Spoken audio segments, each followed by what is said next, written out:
warna yang hilang. Di sebuah kota kecil yang dikelilingi oleh pegunungan, hiduplah seorang pemuda bernama Arka. Sejak kecil, Arka memiliki mimpi besar untuk menjadi seorang pelukis terkenal. Dia menghabiskan waktu berjam-jam di studio kecilnya, menciptakan karya seni yang penuh warna dan imajinasi. Setiap goresan kuasnya bercerita tentang keindahan alam dan kehidupan sehari-hari. Namun, impian Arka tidak berjalan mulus. Meskipun dia berbakat, dunia seni sangat kompetitif. Banyak pelukis lain yang lebih terkenal dan mendapatkan perhatian dari galeri-galeri seni. Arka sering mengikuti pameran dan lomba, tetapi hasilnya selalu mengecewakan.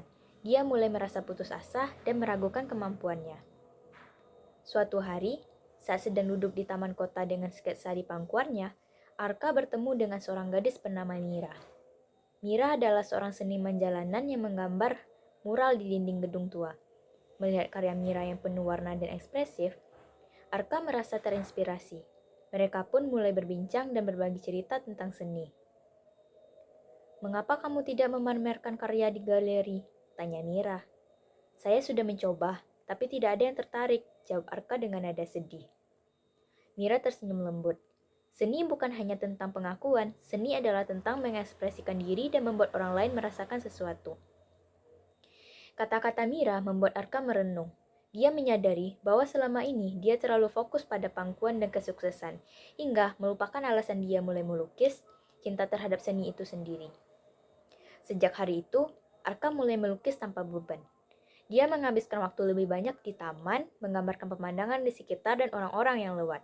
Setiap lukisan menjadi refleksi dari perasaannya, tanpa memikirkan apakah itu akan diterima atau tidak. Namun, seiring berjalannya waktu, Arka menyadari bahwa impiannya untuk menjadi pelukis terkenal semakin menjauh.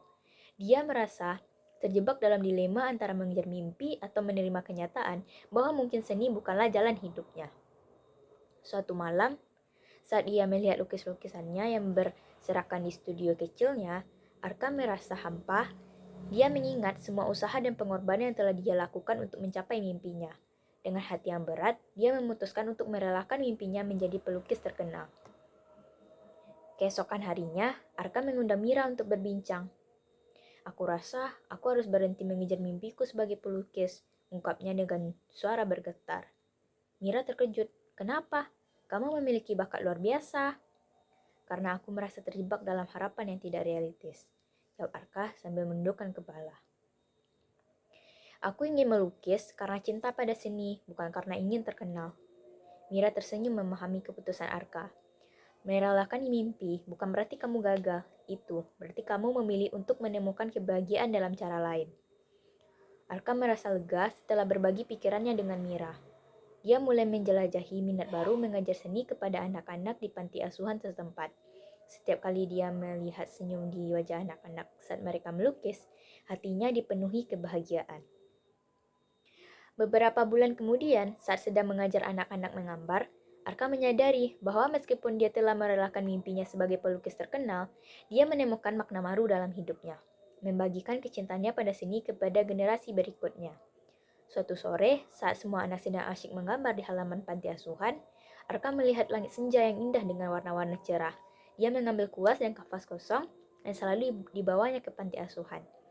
Dengan penuh semangat, dia mulai melukis pemandangan itu sambil dikelilingi oleh tawa dan keceriaan anak-anak. Dalam momen itu, Arka menyadari bahwa meskipun mimpi lamanya telah hilang, hidupnya kini dipenuhi dengan warna baru, warna kebahagiaan dan kepuasan dari berbagi.